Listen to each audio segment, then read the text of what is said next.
All right, welcome everybody back to Tanya for Life. We're doing chapter 9. And we're starting back up where we left off. This is a really, really good chapter. So I think we'll all be really amazed through the wisdom that's being shared here. Okay, so last time we came back together, we were talking about how the both the neshama, the godly soul, and the animal soul are two separate entities, and they are the cause for any inner conflict that we ever experience in life. We have one side of us that's more emotional, like all the we talked about the midot, depression, anger, lust, all the chesed, gevurah, tiferes, netzach, chod, yesod, all the sfirot, all the 4 elements that make up the animal soul. So those all pull us in that direction. And then we have the other side, the side that's the godly side, which pulls us towards Hashem. So all of those same elements, all of those same sfirot, but all towards Hashem. So instead of anger and lust, you have fear, awe, and lust, lust for holiness, etc., etc. We could go back into that. It'll come in from what we're learning today, that those differences. And so we are delving into the desire of the godly soul and the desire of the animal soul. So we learned that the both souls act like a king. The body is like the kingdom, right? So what these kings ultimately want is to rule over the entire kingdom, and all the inhabitants, the subjects, which are the organs, sense of hearing, smell, taste, heart, like all the organs of the body, all the functions of the body are inhabitants of this kingdom. And each king desires that every single inhabitant of this kingdom, of this body, should be completely subjugated and want to give over their complete control, except the union, the command of this ruler, right? So what it means for the godly soul, we're going to go on to even more, that it really desires that, it really desires that we are like a chariot, right? And we talked about what that means a bit more last time, but a chariot, like a merkava, when we call ourselves a merkava for Hashem, a merkava for our godly soul, means that we're not the driver. We are a vehicle, and we're giving the reins over to Hashem. We're giving the reins over to the godly soul so that it can direct us. And why do we do that? It's a choice. We're not born just like that. It's a choice that we can choose to give ourselves over. And that's why the godly soul desires that it has submission from all the inhabitants, because there's free choice. So when we desire, we say, look, Hashem, I understand that the world that I live in, I have no idea what's going on. I'm so limited. My little brain cannot fathom half that's going on in the world, half that's going on in my life, in myself, in all these interactions outside of me. So I don't want to put myself in my own hands. Can you imagine what chaos can happen from that? From believing that I'm God and playing all the shots, and just things can go so wrong if you don't realize that there's someone above you who can take care of you. So allowing yourself to say, look, Hashem, I understand that I'm limited, and I know that you know what's good for me. I feel safe in your hands, and I want to let go. I don't want to hold the reins anymore. I want to let Hashem hold the reins. I want to let my godly soul hold the reins, because that's the direct connection to Hashem. So what does that mean is essentially you've chosen yourself to become a chariot for the Almighty. And that's exactly what the divine soul desires. So here we'll go into it. Moreover, the divine soul desires that the organs be also a garment, an instrument of expression for her 10 faculties and her 3 garments, Again, the three garments are thought, speech, and action, because these actually are not part of your soul. When it's talking about the 10 faculties, those are an essential part of your soul. Remember, Chachma Bina Das, Netzach Chod Yesod, your mental faculties and your emotional faculties, your expression in the world, like the cause for expression in the world. But then these three garments, which is external to your soul, it's like a dress that you put over your soul.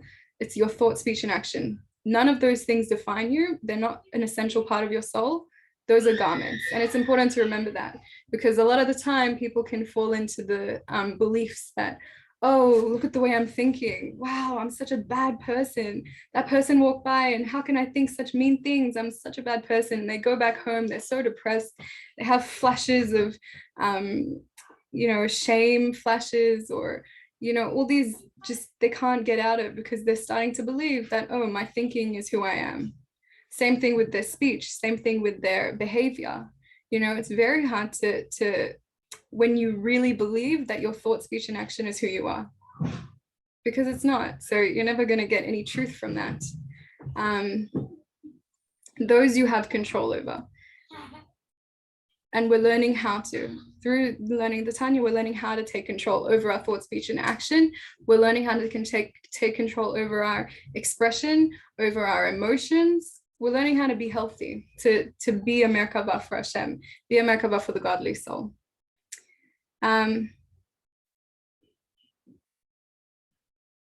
All of which, the thought, speech, and action, and the 10 faculties of the soul, all of which should clothe the limbs of the body, right? That the entire body should be permeated with all of this that belongs to the godly soul. The godly soul's 10 faculties and its garments. The body is being harnessed in service of the divine soul might not actually preclude it serving the animal soul as well on occasion. That's why the Alter Rebbe adds the phrase, the entire body should be permeated by the divine soul alone, emphasizing the divine soul's desire to have exclusive use of the body as an instrument of expression, leaving no place for the faculties and the garments of the animal soul.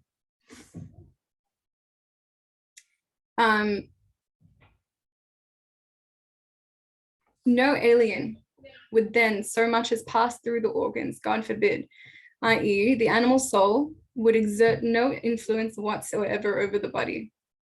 And remember, when we're talking about the animal soul and the godly soul, when we're using the animal soul's faculties and its garments, then what happens is we're pulling it further, burying it further in the klippa, in the dirt, right? When we use the godly soul's faculties, we actually elevate the animal soul with us.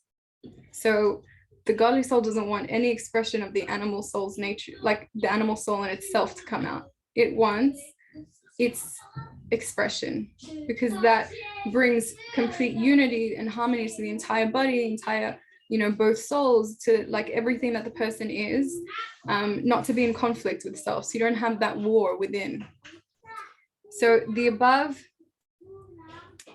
forms a general description of the divine soul's desire to pervade the entire body. The Alter Rebbe now turns to specifics. Which organs would give expression to each particular faculty or garment of the divine soul? So that's really cool. We're about to see, what does it mean that the godly soul wants the organs of the body to express itself, right? So what parts of itself, what parts of the godly soul is going to be expressed through what parts of my body? That's what we're going to learn a bit now. That is the three brains, right? The three sections of brain are Chachma, Bina, and Da'at. That corresponds to the brain physically. So the godly soul's three intellectual spherot, right? The three intellectual faculties are expressed within the body through the three parts of the brain. Chachma, Bina, and Da'at. These are the faculties of the godly souls.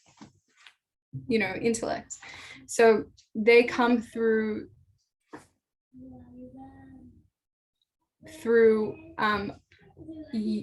discerning Hashem, seeing Hashem,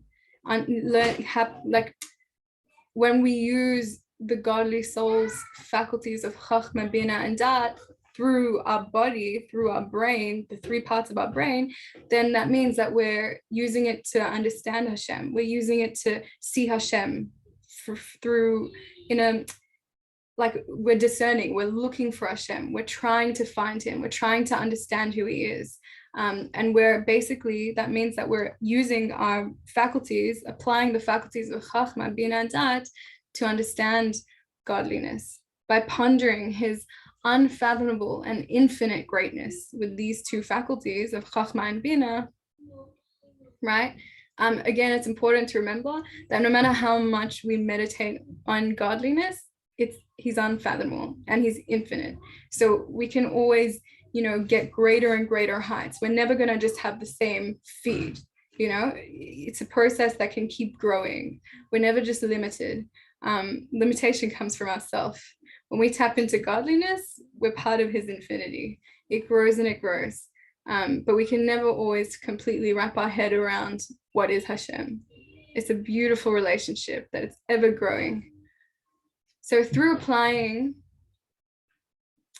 to this meditation, the faculty of da'at, knowledge, as well, right, on top of the Chachma and Bina, Chachma being, the first spark of intuition, seeing what really seems like godliness.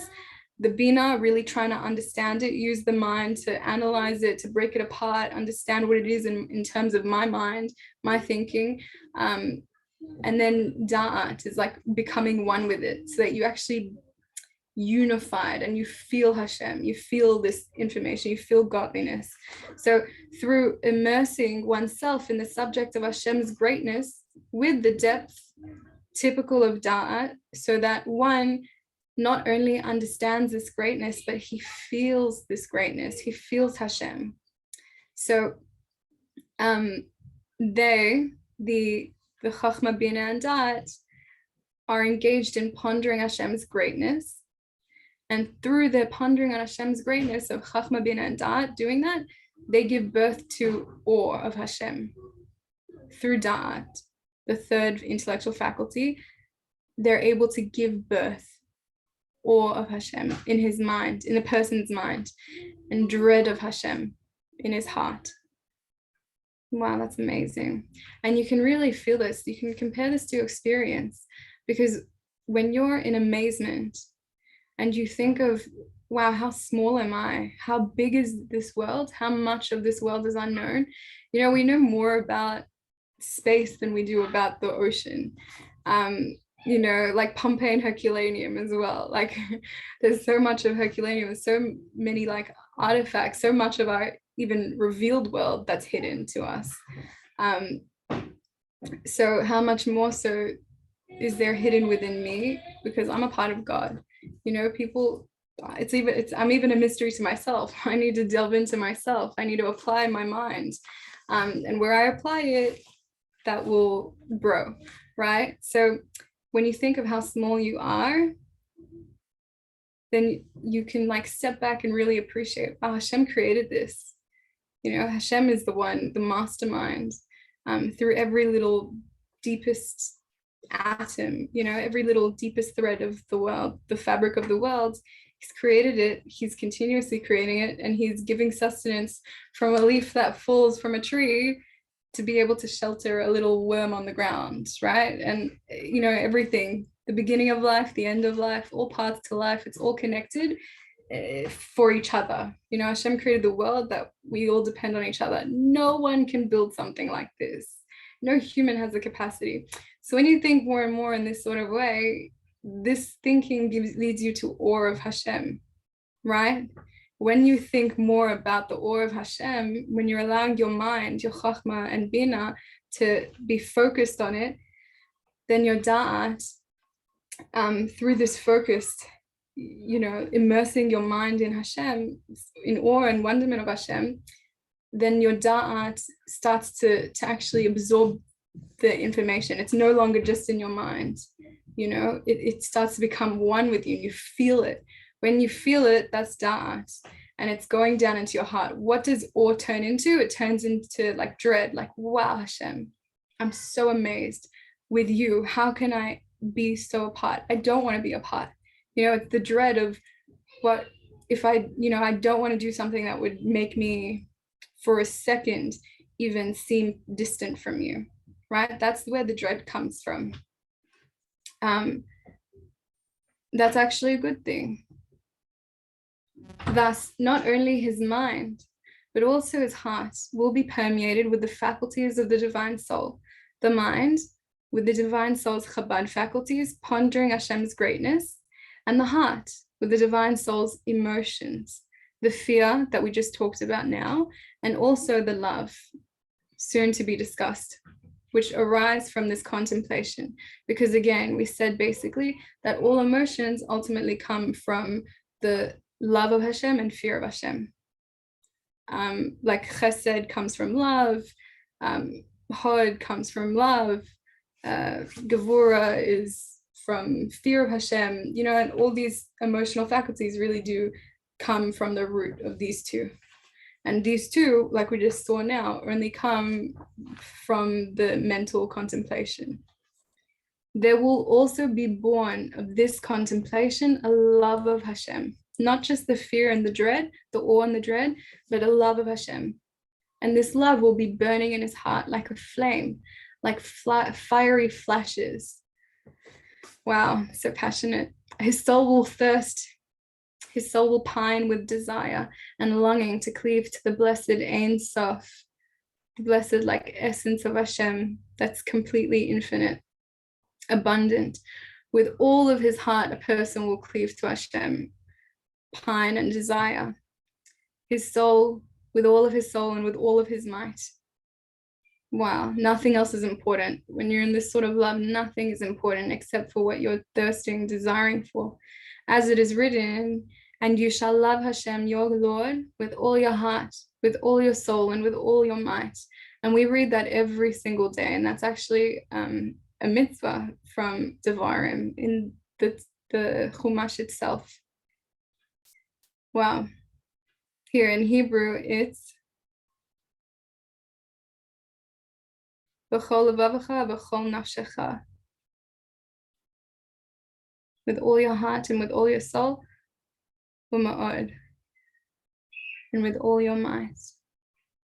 With all your heart. So what does this mean? Obviously, if it's a mitzvah, we have to delve into it much more to understand how we can fulfill this mitzvah.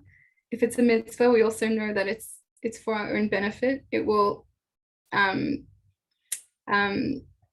what's it called?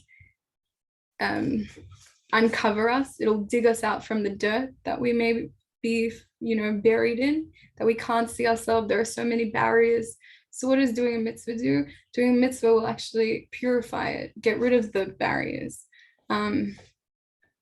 When we apply it, when we do it in the right way. So we really want to know what the right way is. We really want to know where to put our chachma bin adat, where to put our mental faculties, where to put our soul faculties to be able to get more from this mitzvah that Hashem wants to give us, right? To redeem our heart, to redeem our soul.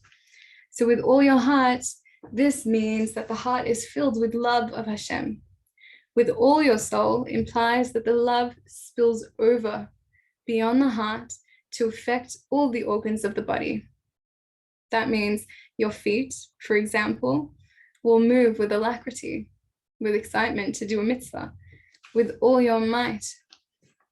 This means loving Hashem to the point where one will sacrifice his life for Hashem, right? Wow, it's amazing. We're going to go into more of that, what that means. This love will arise from the depths of the heart. And which part of the heart? We learned last time that the part of the heart has two parts, right? And we have two kings within our body. We have the animal soul. He lives mostly in the heart, in the left ventricle. That's his palace. And then we have the godly soul. His palace is in the head. but he also has the summertime. He also has a palace in the heart as well, right? So in the right side of the heart, whereas the animal soul is in the left side of the heart, right? So where will this love, this holy purified love, come from? It'll come from the right side of the heart, the part where it's the palace of the godly soul, the king. So this love that we're talking about will rise from the depths of the heart, that is from the right ventricle of the heart, which is the seat of the divine soul's emotional faculties. The kind of love that the divine soul desires entails that the heart be inlaid with love from within. Wow. That it's not enough. The divine soul doesn't just want, inhabitants like the heart to say, okay, you win, you're in charge. I'm going to suppress my desires. I'm going to suppress myself and just listen to whatever you want. The divine soul wants truth. It wants your heart to say, I'm yours. I want what you have. I want Hashem, right? And from that means that the love is coming from within. And it's the same with a person. We talked about last time how, it's all about choice. No one really sticks with anything that, and especially in this day and age, no one will continue to do anything that they don't feel is a choice from within, right? There's so many examples where children have, completely left whatever the parents told them to do, whatever life path, whatever, they're told to do, born into, if they didn't feel that they had any choice in the matter, if they didn't feel like it came from within. And this is Hashem saying, I want you to give love from within, not from outside. I want it to come from you. And so that's what it means, that the heart, the right side of the heart will have such love for Hashem. Furthermore, not only would the love be, as it were, on the surface of the heart, right? The surface, like, okay, I'm going to listen to what you have to say, mom and dad, but I hate doing this. As soon as I'm out of the house, I'm never going to do it again. Like that's not the connection. That's a surface connection. But here it's the deep one. So, but the heart would also be full. So yes, there's the surface, what's what I'm doing on the outside, but even more so, what's more important is what I'm doing on the inside as well, that I'll be completely full. So this heart will be completely full. There'll be no part of it that is not wanting godliness, right? To love God, right? So this is what we're talking about. With the love occupying its entire space, furthermore, it would be indeed filled. This heart will be filled to overflowing. Just like a goblet, if you fill up your cup of wine for kiddush and you see that it's like, it can go to a certain extent, but then the vessel is limited in space. So if you keep pouring and pouring and pouring until there's no more vessel to hold, what's going to happen? It's going to overflow. It doesn't mean what's inside will become less, right? Because if you keep pouring the wine or the water, it'll be always full, but so much more will spill out of it. And that's exactly what we're talking about here, that this love coming from the right side of the heart will be so much, and it'll keep pouring and pouring and pouring, that it'll actually spill over and overflow, even still full, spilling over still into the left side of the heart.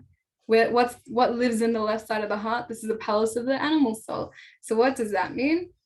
That this love of Hashem overflowing into the animal soul will actually affect the emotional faculties of the animal soul. As the Alter Rebbe continues, the love would thus inundate the left part of the heart as well, to crush the sitra achra, specifically the element of evil water in it, in the animal soul, meaning the lust emanating from Klipat Noga. Or that was a packed paragraph.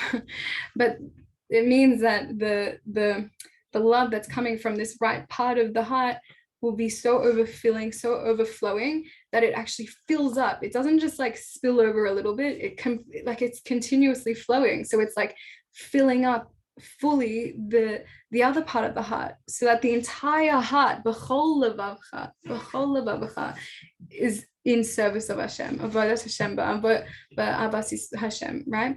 And when it's like filled up to the top in this animal side of the soul, then the sitra achra, again, remember that the animal soul's negative, source is the sitra achra. So it's crushing the negativity. It's crushing even the impulse to negativity, right? This beautiful fiery love is crushing even the beginnings before there's anything, right? Any pulls towards negativity is from the sitra achra, and we're crushing it. So specifically, it's talking about desire. We already know, because we've talked about it a lot.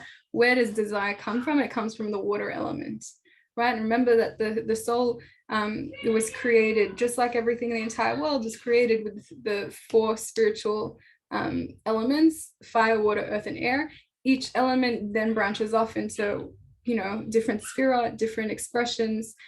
So what is water? Water is the expression of lust, desire, right?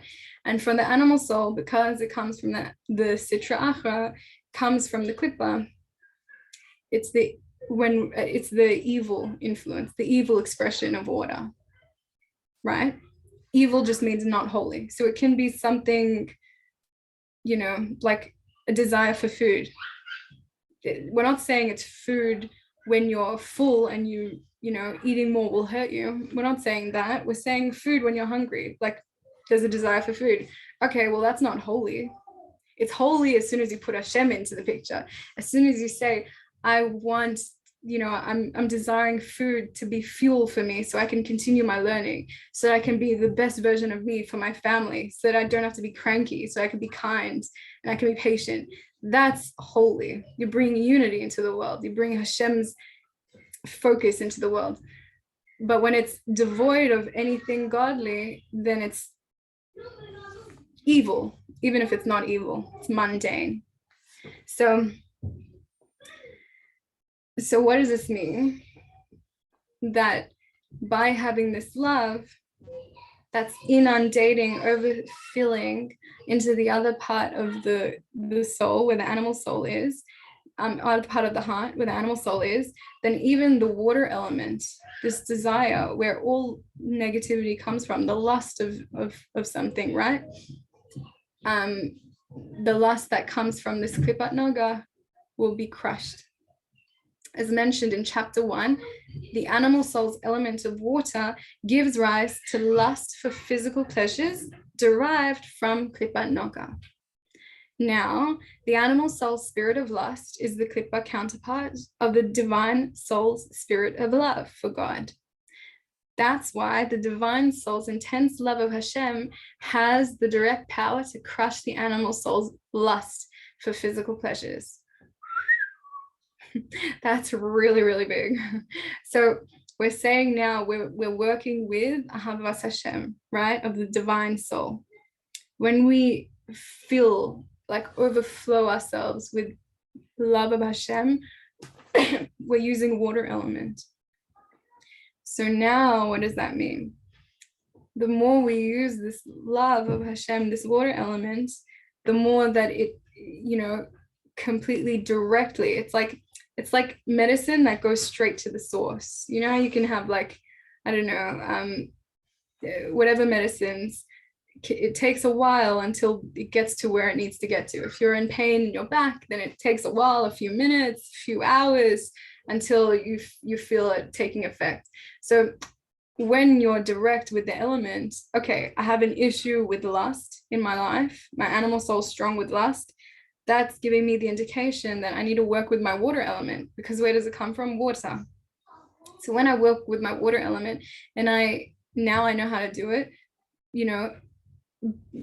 develop this love of Hashem, Ahavat Hashem, then this love, which uses the water element in the godly way, will, crush the evil water element. It'll go directly to the source. It's like a magnet. Like there's no sidetracks. It's right there. So, yeah. Super powerful stuff. Super, super powerful stuff. The effect of the divine soul on the animal soul's element of water would be to change and transform it from a lust for mundane pleasures to a love of Hashem. Wow. So not only are we crushing the animal soul's elements, desires, faculties, we're not actually really, when you say crush, it can seem like you're taking the animal soul out of the picture. You want to discard the animal soul because he's the negative part of me. No, it's part of you. He's part of you. The animal soul is part of you. So what happens, we're actually transforming this animal soul so that he actually desires Hashem now, that his water soul has become refined, has become holy, right? So now he himself desires godliness. And that's the idea. That's what we want. And there's something really, really beautiful that I learned today.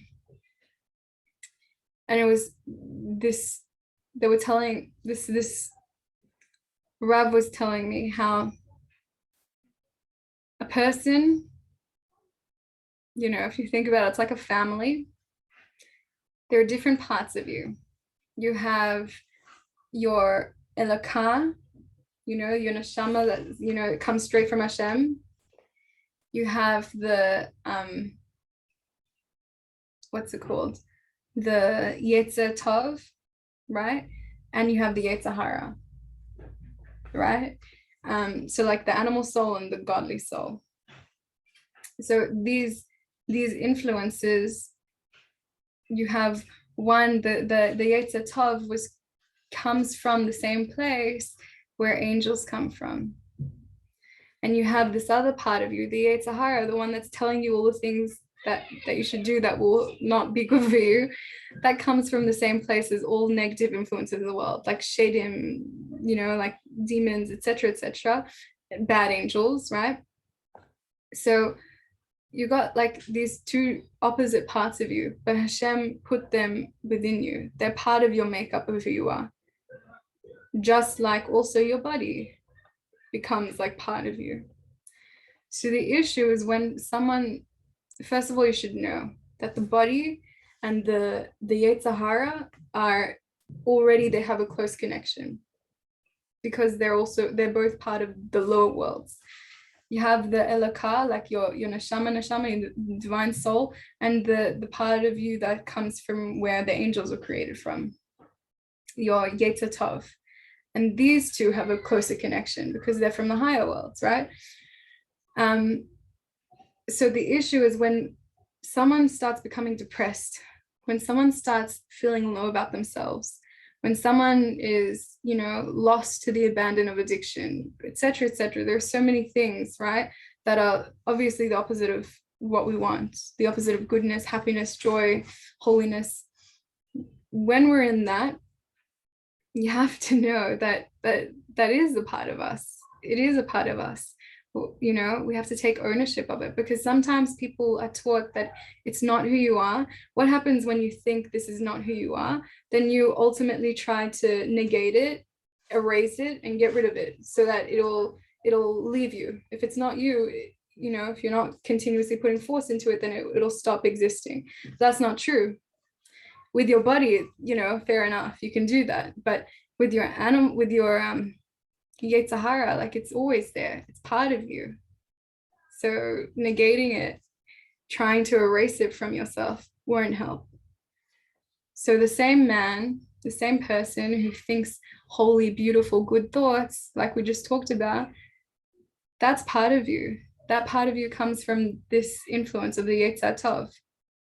That is you. But you're also the same person who thinks negative thoughts. When someone walks across the street, or when you're judging somebody else for how they look, for how they speak, for how they, whatever it is, those are evil thoughts. And yes, that's also you. So what I was learning today was we have to come to terms with who we are and bring unity. Hashem is all about unity. Hashem is achdus, right? So when we bring unity, we understand, okay, there's a negative aspect, right? The Yetzer Hara that is part of me, but also part of me is the Yetzer Tov.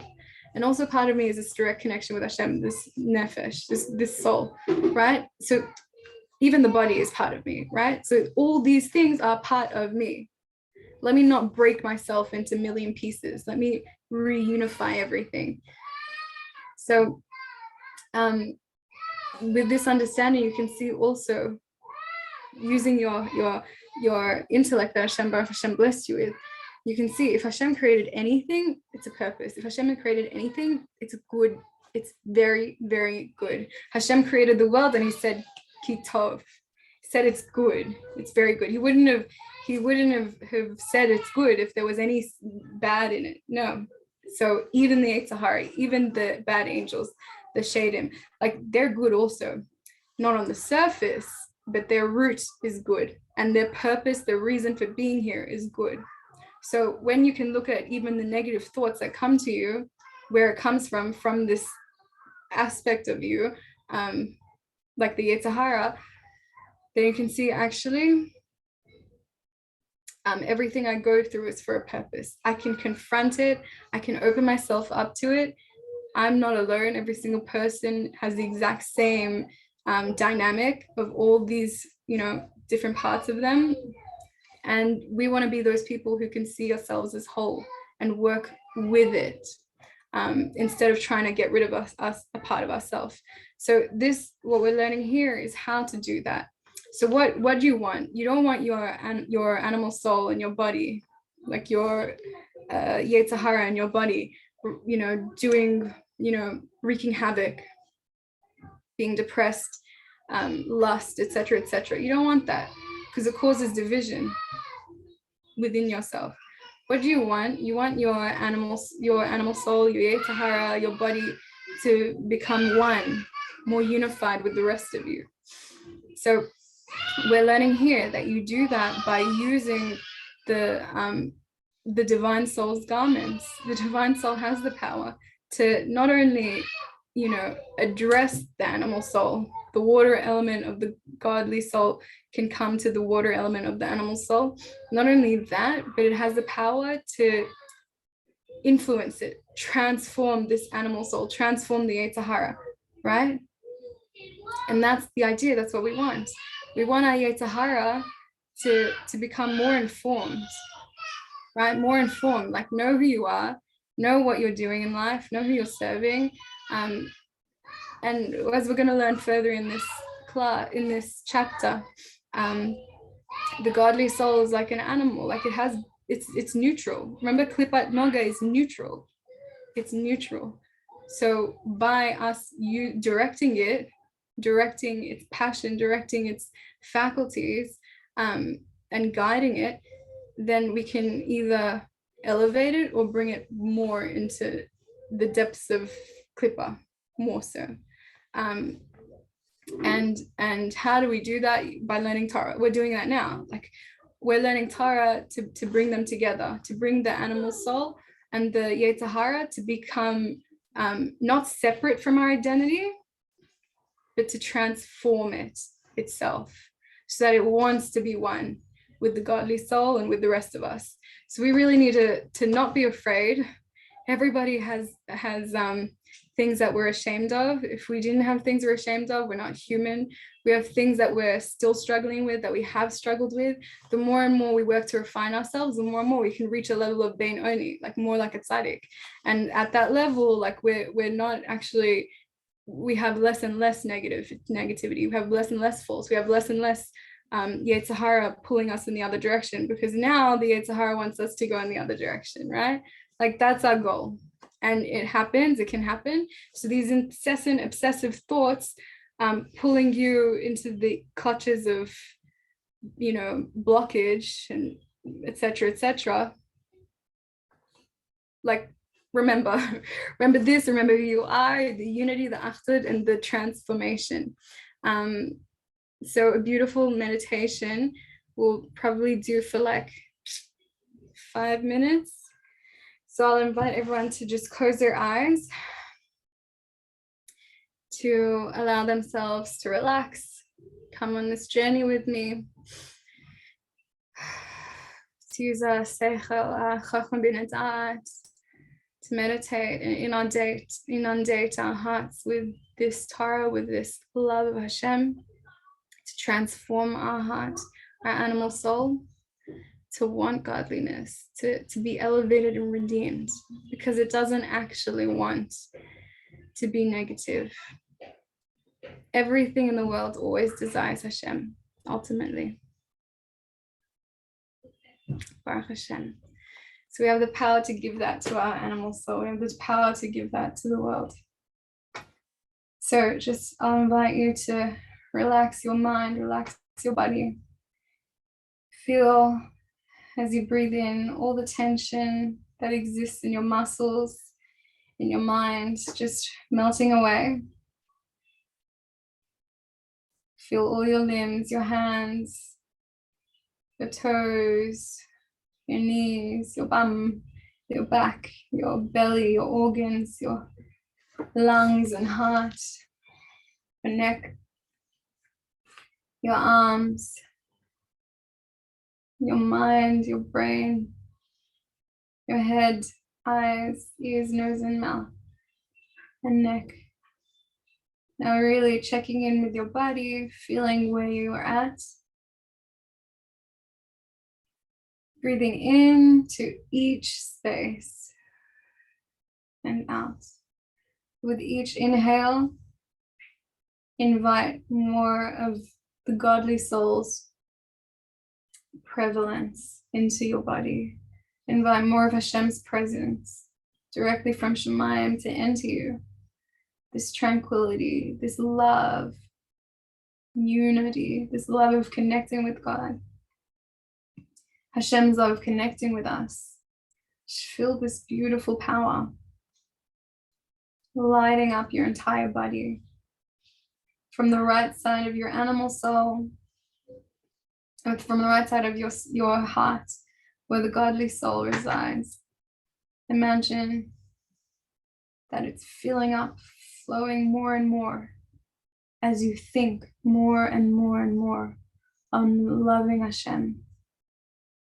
You think of this beautiful world that He's put us in, with the ability to transform evil. No other world can do this. No other creation can do this. Only humans. That we can transform the evil in the world, in our hearts. Imagine how loved we are, even more beloved than the angels of perfection. We are Hashem's firstborn.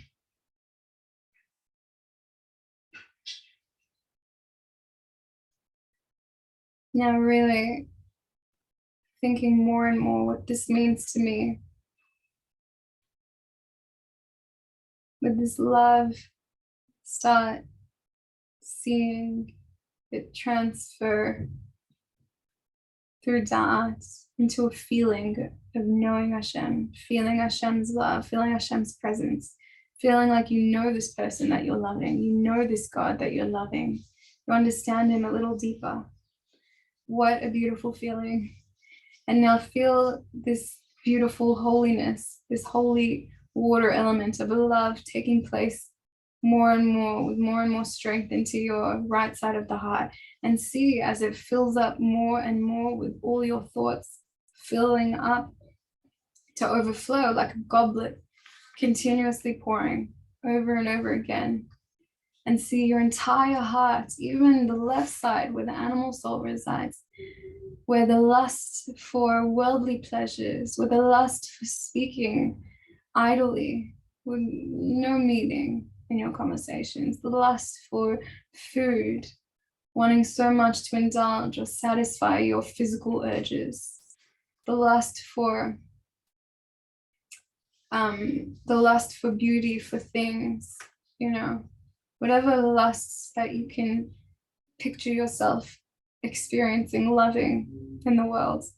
Now imagine all of this water element that's behind it all. Imagine the water element of your animal soul causing these lusts to come, and see that this water element is getting crushed, flushed down through the spilling over of beautiful, pure love of Hashem from your godly soul. This water element coming down and filling it up so that your entire heart now is filled with this love of Hashem, this appreciation, this gratitude, this love of knowing who you're loving. Wow. See and pray to Hashem. Hashem, please. This is a midah that I need to work on. My love, my lust, my water element. Please help me to refine it, to transform my animal soul, so that my animal soul desires you, that it lusts for you.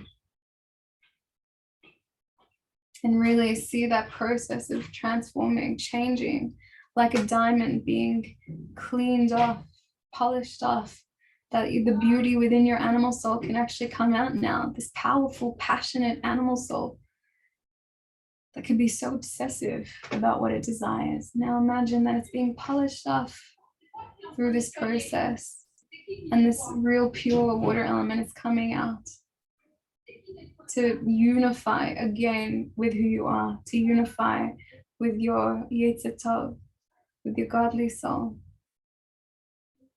and even with your body, that your body now also feels one with this you, with who you are, with this love of Hashem, and feel this love of Hashem penetrating now your whole heart, that you're fulfilling this mitzvah, b'chol levavecha, to love Hashem with all your heart and all your soul, that each faculty of your soul, through your legs, through your hands, through your eyes and your ears and your mouth and your nose, all the faculties that your body has the ability to express, feel that this love is being expressed through it, that now you feel excited to run to do a mitzvah, excited to run and give your children a hug, do kindness for your children, for your spouse first, with b'chol levavecha.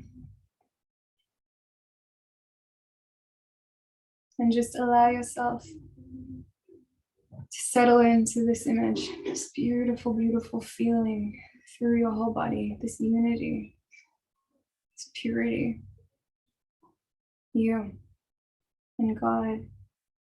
Wow, complete achdus. There's nothing but Hashem. Tapping in more and more into this truth. Now call to Hashem, please Hashem, help this image to be ingrained in my mind and in my heart, so that it's easier and easier for me to come back to this knowledge and feeling and transform and change my animal soul to be pure, to desire you as it really wants to. Now slowly come back with a beautiful thank you, Hashem, really feeling his presence with you, answering you. And feel the strength for the rest of the day, the week, the month, the year, that you can keep coming back to.